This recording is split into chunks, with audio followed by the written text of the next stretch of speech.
Hi, my name is Kaylaspence, and today we're going to be talking about Sarah J. Maas. Ever since I met you, all you talk about is yourself, your clothes, your boyfriends, whatever superficial shit you think is so fucking important. Sorry, I'm no longer interested. So, hi, welcome back. If you're new, hi, my name is Kaylaspence. I'm a college kid, and I just sit on this channel and I talk about books. If you watch my other videos, welcome back.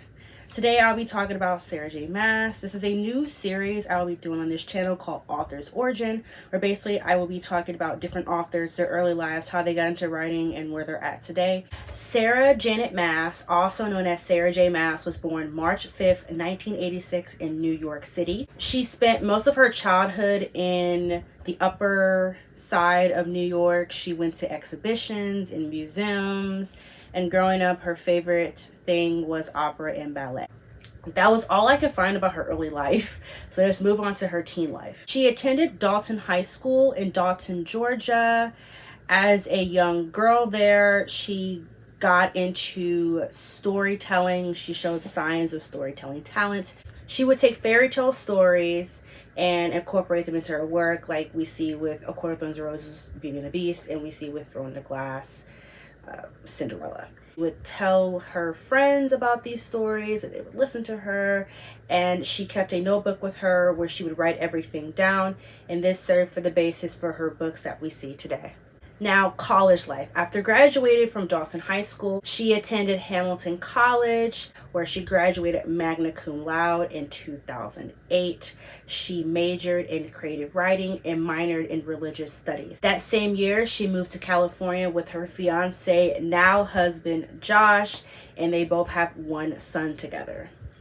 Okay, so now we're going to talk about Sarah J. Maas's writing career. So at the age of 16 is when she started writing Throne of Glass, also previously called Queen of Glass, when it was just on the site, and then once she got published, she changed it to Throne of Glass. Throne of Glass is a young adult high fantasy series. She wrote several chapters and then she put it on the site.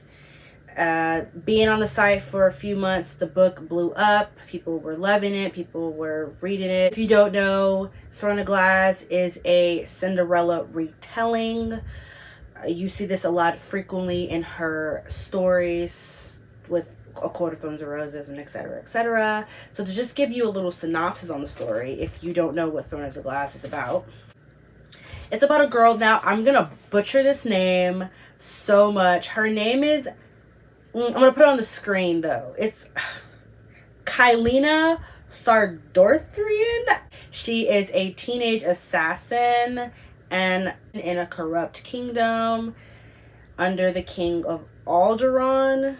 Assuming that she's supposed to kill him or whatever. I don't know. I know I have the books on my shelf. I have Throne of Glass and Empire Storm. I've not read them yet. I'm buying the books in first editions when I find them. Those are the only two I've been able to find thus far. But I will briefly put a synopsis on the screen so you guys can see what it's about. I'll wait. Her fiction press fans were the ones to kind of encourage her to go ahead and publish Throne of Glass. The year of 2008 is when she started to send it to different agents. She got rejected 3 times.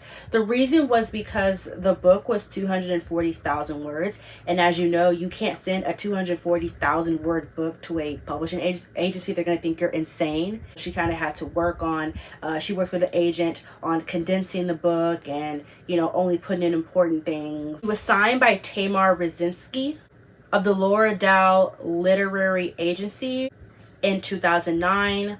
Bloomsbury purchased the book in March of 2010, and then the book was later published in 2012. There are 8 books in the Throne of Glass series. So it's Assassin's Blade, Throne of Glass, Crown of Midnight, Heir of Fire, Queen of Shadows, Empire of Storms, Tower of Dawn, and Kingdom of Ash, which is the final book in the series, which was released in 2018. You did not know this, I found this interesting.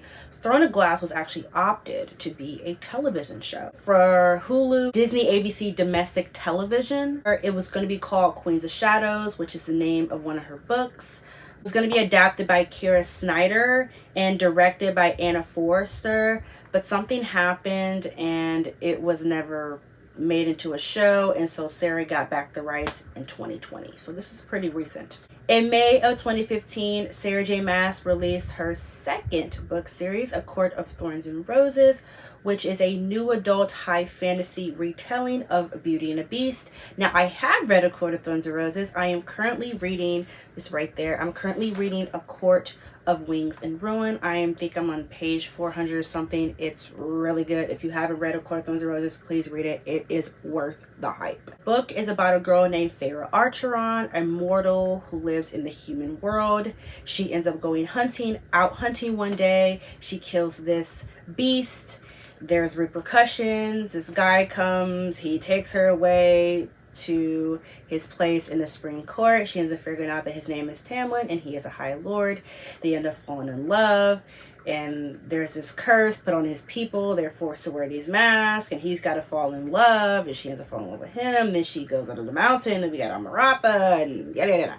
And yeah, this series has won 2 awards in 2016 and 2017. Best Young Adult Fantasy and Science Fiction on Goodreads. Fast forward to 3 years later, A Court of Thorns and Roses is opted to be it was opted to be first a movie series, but something happened and it got changed, and Hulu ended up buying the rights to it. So now it's going to be a TV series on Hulu. This came out in March of 2021. Her husband, Josh, accidentally leaked it out. And so she was kind of forced to be like, hey guys, it's going to be a TV show. On the show, Sarah J. Maas is going to act as the executive producer alongside Ronald D. Moore. Ronald worked on shows such as Outlander, Battlestar Galactica, which you can kind of remember that's from The Office. I didn't even know that was a real show. I just thought that like Dwight made it up. This show has there's nothing going on. All they have is a script. Currently, there's no cast, there's no set, there's no shooting time, there's nothing. I would say with Corona going on, we probably won't see this show until like 2023. So if you have not read the book series, you got all the time in the world, because we will not be seeing this for a while. I say they'll probably start casting next year. Moving on to her new series, we have Crescent City. Came out March 3rd of 2020. This is Sarah J. Maas's first new adult fantasy series. And I was like, okay, I'm confused, because they said A Court of Thorns and Roses is also new adult, but then some people classify it as a young adult. I'm not sure, but they said it was her first new adult high fantasy series. The second book, House of Sky and Breath, is coming out February 15, 2022. If you want, you can pre-order that book now. All the signed copies have been bought up. They bought them within 5 hours. But Book A Million, Target, I think Walmart, Amazon, and Barnes & Nobles are the only people that I know so far that offer signed copies of it, but they all been bought out. But Sarah J. Maas did post on her Instagram, I think August 6th, that all the signed copies were bought up, but all the signed copies were bought up, but sooner or later they will be doing another round of signing. So if you missed out, I missed out, don't worry, you can get your signed copies whenever they offer it again. Now we have talked about Sarah J. Maas's early life and her college life and her writing career. Now we have to talk about the problematic stuff in her books. Now, I can tell you this, Sarah J. Maas, A Court of Thorns and Roses, which is right there, and also right there. It is the first ever high fantasy book I ever read, and it's actually the first book that I ever read that was recommended from Book Talk. And when I first started reading it, I thought the book was boring. I felt she was doing too much with the writing, but as I got into it, I loved it, and here I am today, currently reading A Court of Wings and Ruin, and I am obsessed with the series and the book and the characters. My favorite character has to be, I would say, right now, I'm gonna say Nesta. Nesta, I hate her, but I love her. Like, I love a character who can, like, be nice, but mostly be mean. Elaine is giving me very much Cuckoo vibes, but now we know she's a seer, why she is the way she is. I don't know what Sarah J. Maas is doing with Miss Azriel and Elaine, but I'm not liking it. I love I love Elaine, but not together. We all know that Elaine belongs with Lucien. Like, I love Lucien. I love that man so much. I know people hated him after what happened in the Court of Mist and Fury. But one thing that's pissing me off in this book so far is the fact that Cassian's interested in Nesta. And then Moore is like, oh, I'm jealous. You've had 500 years to get with this man, and all of a sudden you want him now because he's still interested in another girl. And the fact that Azriel likes her and she can't see that, ooh, it pisses me off. Ugh. Let's go into the problematic behavior of Sarah J. Maas. Now, Sarah J. Maas has been around since 2012. I don't know how long Book Talk's been around. I just joined this year. I know that everybody's been raving about how problematic her books are and how disturbing her writing is and how disturbing her characters are. And yeah. But today I will be showing you, these are things that people have said. I've got this stuff from, I think I got something from Reddit, something from Quora, I got some stuff from reading blog channels, and I've not read Throne of Glass, so I can't speak from personal experience for that, but this is what I found for it. I can't speak for ACOTAR, and I can't speak for Crescent City because I haven't read it yet. Let's get into it. So the first thing we're going to talk about is A Court of Thorns and Roses and the problematic behavior that is featured in that series. I found this first thing from a Instagram account called Bookish You Know. It is a girl who runs the account. She basically talks about different authors and kind of stuff that people find problematic in their books. She did one thing on Sarah J. Maas. I will put it up on the screen in a few seconds. So basically, this is Sarah J. Maas versus colonization in her books. Now, when I saw this, I was like, colonization. Now, when I read her books, I didn't get any sense of colonization. And I'm just going to say this. I think some people don't like her and they just find stuff to complain about, because I don't know who is reading ACOTAR and thinking colonization. And just to let you guys know, if you don't know what colonization is, I'll put a definition on the screen. Colonization is somebody taking somebody else's like land or something that doesn't belong to them. So that's why you see a lot of people calling white people colonizers, because they are notorious for taking the Indians' lands and claiming them as their own. So it's kind of funny though. It's a little ironic. The people that were complaining about the colonization in her books were actually white people. The colonizers complaining about colonization. It's just a little bit ironic. So I'm going to put up two excerpts on the screen. The first one is going to be from A Court of Silver Flames, and the second one is going to be from Throne of Glass. I'm going to read you the Court of Silver Flames one. Oh, and just to let you guys know, this is a spoiler. So if you have not read it, please skip over it. I'm going to read it right now. Amarantha could be short-sighted, Rice said. Cassian hated the sound of her name on his brother's tongue. From the flare of rage on Azriel's face, so did the Shadow Singer.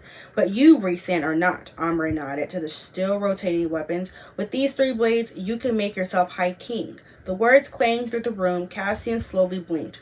Rhys said tightly, I don't wish to be High King. I only wish to be here with my mate and my people. Omri countered, all 7 courts united under one ruler would give us far better odds of survival in any upcoming conflict. No bickering and politicking required to dispatch our armies.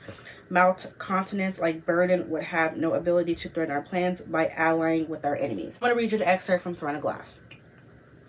He nodded. But if you could, would you? For a heartbeat, she could see it. See her face carved into statues in kingdoms so far away they did not even know Terrasen existed. A living god, Mala's heir and conqueror of the known world. She would bring music and books and culture, wipe out the corruption festering in corners of the earth. She said softly, not now. But later, perhaps if being queen bores me, I'll think about making myself empress, to give my offspring not one kingdom to inherit, but as many as the stars. There was no harm in saying it anyway, and thinking about it, stupid and useless as it was, even if wondering about the possibilities, perhaps it made her no better than Maeve or Irwin. So basically, the A Court of Silver and Flames is like, I guess, Rhysand. They're like, hey, you should be king. Throne of Glass, hey, you should be queen. I don't know how. I guess maybe like because it's not theirs and now they should have it, like they're taking over something that doesn't belong to them. Maybe that's the colonization of it. but they both said they didn't want to be king or queen, so I don't know. So, and here's the thing. Let me just say this. When you are reading books that deal with war, delegating, allies, corruption, treaties, stuff like that, you're gonna have colonization in the book. It's just inevitable. Like, that's gonna be a thing. And Court of Thorns and Roses is basically them trying to stop Highburn from going over the wall and, you know, killing the humans and taking them as slaves and taking over the land. That's basically what the third book is about. But of course it's gonna have colonization in it, because that's the essence of the book. Everything in the Court of Thorns and Roses so far has been them trying to stop somebody from taking something that doesn't belong to them. So the book is basically built on colonization, but in the sense of the way it's written in the book, it's actually not that bad. And then I want to add this also. There's nothing that Sarah J. Maas has written in her books that hasn't been done in real life today. Colonization, SEX assaulted stuff, abuse and trauma. That happens in life today. And that's the number one thing people like about her books, is that all her characters have trauma, but in some ways they're human and we can relate to them. Because in most books, they make their characters all perfect and pretty and pink. And so now we read a book series where the characters are wretched and they have pain, and people like that about Cassie. And we have Azrael not learning how to fly until he was older, and, you know, them being called out because they were bastard children. And it just makes the characters more appealable and likable. And people are acting like Sarah J. Maas is the first author to, like, she's the first one to create colonization. No, there's places in the world today still being colonized. And there's nothing that she hasn't written in her books thus far that hasn't been done in real life. So if you can't handle the books, then that means you can't handle real life. It's as simple as that.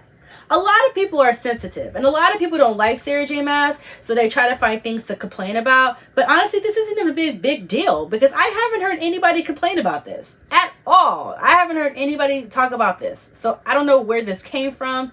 This has to be something that somebody just created out of nowhere, because it's honestly not that big of a deal. And then to add on, so Sarah J. Maas, I think, is Israeli, because I know there was also something where she was talking about her grandmother.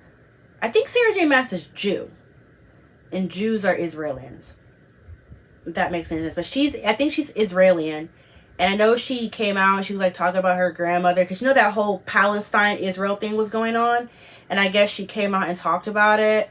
And I guess some people got the opinion that she was pro-colonization, because I think that's what they were doing. And so for her to write colonization in her books, people felt that she was pro-Israeli. I don't know. And somebody commented and said, I read both Throne of Glass and Akatar, and I'm an Indian, so when I read those lines, I basically felt like Aelin was having intrusive thoughts. And Amaranth just voiced an opinion. Like the other day when I saw the people gathering in Kumbh Mela congregation during COVID times, my dad said it wouldn't be this bad if the country's leadership was dictatorship, because he was just that frustrated. But that doesn't make him some sort of pro-dictatorship kind of person, does it? And then somebody else went on to say, honestly, I will say this for Throne of Glass, though, that Sarah J. Maas created a realistic world with all the goodies and flaws. Since Aelin and her court is so powerful, that's why they kind of considered it. Here, I would just say that I'm not supporting colonization at all, and don't think Sarah J. Maas intended to either. It was just a very realistic part of the whole scenario that something like this can happen when someone has a lot of power on their hands, like Aelin and her court did. And then it goes on and on and on. But that's just, I was like, also, I just don't think it was that big of a deal. I honestly I don't even think that's what she was intending. People take things that authors write and they run with it, and they take it for what it's not. So that's Sarah J. Maas and colonization. I'm going to talk about diversity. So people felt that Sarah J. Maas didn't have much diversity in her books. And I felt this also when I first started reading it, but now reading A Court of Thorns and Roses and reading the chapter where all the High Lords basically come together and talk about Highburn. Most of the High Lords that she was talking about, they all have brown skin. Now, I don't know what this brown skin is. Now, mostly like for Rhysand and Cassian and Azrael, she mostly describes them as having tan skin, which could be white. And then when it comes to these High Lords, like I know Tarquin is black because I've seen the fan art. He actually is black. And then I know Nuwan, which is the girl with the mechanical hand. She's described as having, I believe, brown skin. Callus is white. Cressida and Varian, who are Tarkin's cousins, they're also black. And then there's other people that she explains in her book that have brown skin. This brown skin, I don't know if this is black brown, Indian brown, Polynesian brown, Filipino brown. I don't know what type of brown this is, but people felt she had a lack of diversity in her books. I felt that at first also when I first started reading the first two books, but as I got into it, I realized she did have diversity. Now, when I at the time, before I read A Quarter Rings Ruin and I was reading only ACOTAR and A Quarter Mist and Fury, I did feel that Sarah, I didn't think she was racist, but I felt she was a little bit of a bigot. Because let me just tell you this. So at the time, the black people that were featured in these books were Tarquin, Alice, and Saradin and Nuwalin. I don't know how you pronounce her names, but they're the servants to Farah. So I remember when I was looking for fan art for ACOTAR, because I'm doing a video where I'll be talking about ACOTAR in the future, and I was looking for fan art, and I came across fan art of Saradin and Nuwalin, and their race, but they were black. They were gray, but gray is black. And then Alice, she describes Alice's skin in the book as being tree bark. Like, why would you describe that as her skin? And so I was like, and then there was a scene where they were in Valeris and they were eating dinner, and the lady who owned the shop was black. And I'm thinking, why is every black person, besides Tarquin, why is every black person featured in her book a servant to the Caucasians? That didn't sit right with me. And I just thought that was interesting. And I will say this for white authors. I don't understand how you could write a whole book series and all your characters are Caucasian. I haven't even read Mortal Instruments, even though they're on my shelf. There's like 50 books in that series. I'm just going to make an educated guess and assume that there are no minorities in that book. I'm just going to flat out assume. I never read the books before it. I'm probably totally wrong. But I'm just going to make an educated guess that there are no minorities in that book. If you look at the book covers, they all white. They do that. I think white authors do that because they don't want to get like backlash, because some white people don't know how to write black characters, or maybe they do it because they feel that black people don't read and maybe nobody would identify with the black characters, or maybe people won't find them attractive or interesting, because most of the hot sexy guys in these books are Caucasian. And I think that they do that because they think that people find white guys more attractive, I guess. Maybe that's the thing. I really don't know, but they need to stop acting like white people are the only people that walk the earth. And let me tell you this, a white woman will put a gay character in her book before she ever puts a minority. I think most authors put gay or lesbian characters in their book because they want to have the tag LGBTQ under their book, because nowadays LGBTQ books are taking off. They are soaring. And authors know, if I have LGBTQ characters in my book, then people are going to flock to me because everybody wants to read about LGBTQ characters. So maybe they do it so they can get the tag on their book. But I just think most white authors need to stop acting like white people are the only people to exist, because obviously they're not. But I'm gonna read you an excerpt that I found from a woman on Reddit. So she says, I think it depends. I'm a white cis woman and I wasn't offended by anything in her books, but I also found them to be not to be very inclusive / diverse. She writes a lot of golden tan characters, which is kind of crappy, like either write diversely or not. Also, her main female leads usually start out with some kind of trauma that they don't begin to heal from or deal with until they meet the handsome male who empowers them, which I can agree on. That being said, I do really enjoy her books. In her latest series, Crescent City, she does write more diverse characters. She started Throne of Glass when she was 16 in ACOTAR a couple years after that, and you can definitely see her growth from there. If you really want to dive into it, Bookish You Know on Instagram does a really good job at presenting the information and viewpoints of different people so you can form your own opinions. So I say if you want to go check it out, go check out Bookish You Know.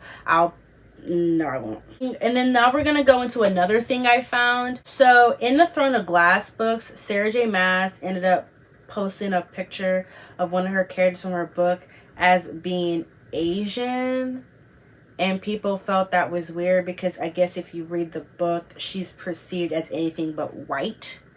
So that was a problem. I don't know why that was a problem. Maybe they felt she was whitewashing her. That could be it. I really don't know. There were also complaints of this book with the whole sexual content.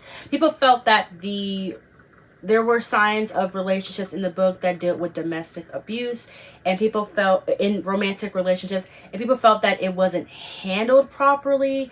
I think that would have to connect with Tamlin and Farrah, but we all know that she left him because he was toxic, so I don't think that's something that's a big deal. But this has been talked about quite a lot, the sexualness of the book. This book is technically YA. It kind of, okay, so if you go to Wikipedia, it says that it's a new adult, but then some people say it's young adult. So basically the age range for this book is like 13 to 20. The younger kids read these books, and people feel like this is in the wrong category. It should be adult, which honestly it should, because when the book starts off, Farrah's I think 18 or 19, so she's technically an adult. This book should be for adults since she is an adult. And there's a lot of cursing and a lot of sexual language and sexual scenes, oral sex, regular sex in these books, and they're not appropriate for teenagers if you want to get blunt. And I remember thinking that also. I was like, why is this even, it's like after, you know, like why are these books in this category? Let me tell you this. I feel the reason that a lot of young adult books that have sexualness to it, like ACOTAR and After, are in the young adult category is because they won't sell if they're an adult. You can't go to the adult section and there's 50 Shades of Grey and then there's A Court of Thorns and Roses after it. That doesn't make sense. So it's more important, it makes more sense strategically to place it with young adult because the book is sexual. Girls like reading sexual stuff, badass characters and such. So it's easier to put it in that category because they know it's going to sell. If you go to Barnes and Noble's, ACOTAR is literally next to like Shatter Me and other stuff like that. And I think the reason they do that also is because of Book Talk. All these books together, you've seen on Book Talk, you've seen Crave and Red Queen and Twilight and Mortal Instruments and Throne of Glass and ACOTAR and After, and you've seen these books on Book Talk. So it's easier to put all the books together because they're all seen together, and if you see one, you'll know another. Like when I went to Second Charles for the first time, they had a section for Book Talk, and it was literally ACOTAR group with Serpent and Dove and The Invisible Life of Addie LaRue and all this stuff kind of grouped together. So I think they do it just to know, like, if you see this, you're going to know that. It just makes it easier. I'm also going to put another thing on the screen. This is a list of things that people found, that I found also, that people found wrong with the series. They felt obviously the book series was diverse. Just because you added dragons and all that stuff doesn't make the series diverse. People felt the series was racist. It was disrespectful towards biracials and sex workers. There are sex workers in the book. It is mentioned. I don't know if there are any characters that are sex workers. I haven't gotten that far in ACOTAR, and I have not read Throne of Glass, so maybe it's in Throne of Glass. But there was a character that's introduced in A Court of Wings and Ruin. I haven't got that far yet, where the character is gay. But she is undercover gay, and she's having sex with men for protection. Now, I don't know how that was a problem either, because I was like, well, you see that in TV. If you watch Degrassi, there's a character named Riley who's gay and he dates women so he can hide his sexuality. We also see this is also seen in Shameless with Ian Gallagher when he was gay and he dated Mandy so people wouldn't know. So I don't know why that was a big deal, because that's kind of in mainstream television. So, and a lot of gay people will say that, like, yeah, I did the opposite sex to protect myself from bullying and shame and whatnot. Whole white savior trope where, like, the white woman, you know, Farrah is always saving the day, and I'm assuming in Throne of Glass, Aelin saves the day and whoever else saves the day. People feel that, and that is true though, in most books it's always the white woman saving the day. The white woman's the prettiest, the white woman's sought after. I don't know why that's such a thing. Blonde hair, blue eyes, skin as soft as baby silk. I mean, whatever Sarah J. Maas says. But yeah. So that's all I have for the problematicness. There's many more things. I know I was kind of all over the place, so I hope you guys can keep up with me. To the end, thank you for watching this video. This is my first author's origin video on Sarah J. Maas. I upload a video once a week. I don't have an updating time or day. I just kind of upload whenever I record and whenever I get time to edit. All my social medias will be in the description box. My TikTok, I do book talk. I currently have 4 up right now. You can follow my book talk, you can follow my Goodreads, you can follow my Instagram, you can follow my Twitter. Just to let you guys know, I like to tell you guys on what I'm reading today. So currently I am reading A Court of Wings and Ruin. I told you guys this earlier in the video. I am currently on page 448. This is a very good book. I am also still reading The Ivies. This is a murder thriller book by Alexa Dawn. This book just came out this year. If you have not read it, please read it. Thank you for watching, and I will see you in my next video. Deuces. Ever since I met you, all you talk about is yourself, your clothes, your boyfriends, whatever superficial shit you think is so fucking important. Sorry, I'm no longer interested. I don't know about everyone else, but I miss the old cat. You know, the one who had a sense of humor and wasn't a fucking cunt?